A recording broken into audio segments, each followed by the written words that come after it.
یہ جو ایام ہیں تو اب ان میں کیا کیا عمل کیے جائیں؟ پہلا تو یہ ہے کہ یہ طے کر لے کہ ان دنوں میں زیادہ سے زیادہ نیکی کرنی ہے،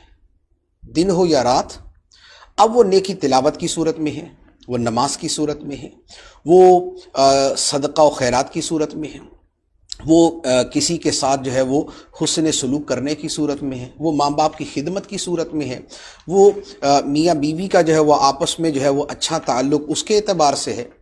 تو ان دنوں میں بہر صورت نیکی کو اپنی زندگی اور اوقات کا محور بنا لیا جائے،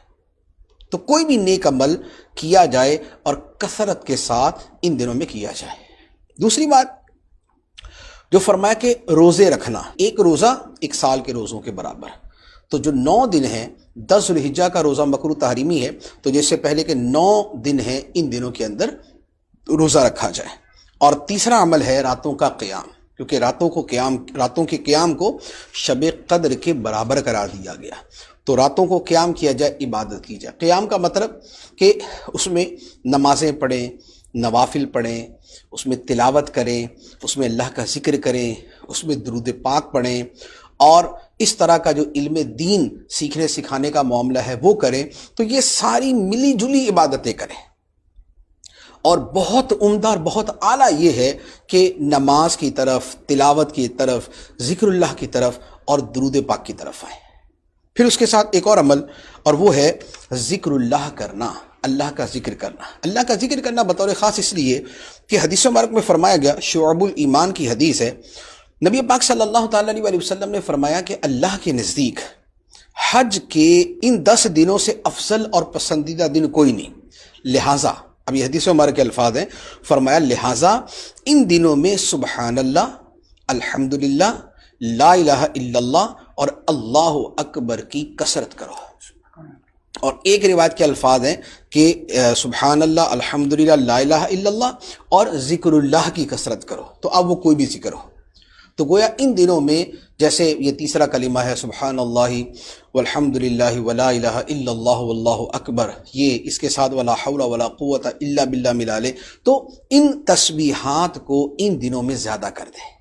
بطور خاص ان تسبیحات کا فرمایا گیا۔ اور پھر انہی 10 دنوں میں ایک عبادت ہے کہ جو اسی مہینے میں ہوتی ہے، اور اسی مہینے کی 10، 11، 12 تاریخ کو ہوتی ہے، اور وہ ہے قربانی۔ جو حج والے ہیں ان کی تو سعادت اور جو ان کا شرف ہے وہ تو سبحان اللہ کہ وہ 9 ذوالحجہ کو حج کرتے ہیں، اس سے پہلے حج کے افعال ہیں، اس کے بعد حج کے افعال ہیں، تو ان کی قسمت جو ہے وہ تو قابل رشک ہے، اور وہ تو اپنی عبادات میں مشغول ہوتے ہیں۔ ہم ان سے ہٹ کر جو لوگ ہیں ان کے اعتبار سے کہتے ہیں کہ قربانی کرنا، ایسے تو حاجی بھی قربانی کرتا ہے لیکن اس کی قربانی اور طرح کی ہوتی ہے، وہ یہ والی قربانی نہیں ہوتی۔ تو حج، یہ جو ایام ہیں ان میں قربانی کرنا جو ہے یہ اللہ تعالیٰ کو بڑا محبوب ہے۔ حدیث مبارک میں فرمایا کہ انسان قربانی کے دن کوئی ایسی نیکی نہیں کرتا جو اللہ کے نزدیک خون بہانے سے زیادہ پیاری ہو، یعنی جانور کا خون بہانے سے زیادہ پیاری ہو۔ اور فرمایا کہ یہ قربانی قیامت کے دن اپنے سینگوں، بالوں اور کھروں کے ساتھ آئے گی، کہ اس طرح خدا کی بارگاہ میں پیش ہوگی۔ اور فرمایا کہ قربانی کا خون زمین پر گرنے سے پہلے اللہ کے ہاں قبول ہو جاتے ہیں، قربانی کا خون زمین پر گرنے سے پہلے اللہ کے ہاں وہ قربانی قبول ہو چکی ہوتی ہے۔ تو فرمایا کہ خوش دلی کے ساتھ قربانی کرو، تنگ دلی نہ ہو کہ بھئی تھوڑا سا مریض سا جانور لے لیں یا بڑا مشکل کام ہے، یہ یوں نہیں،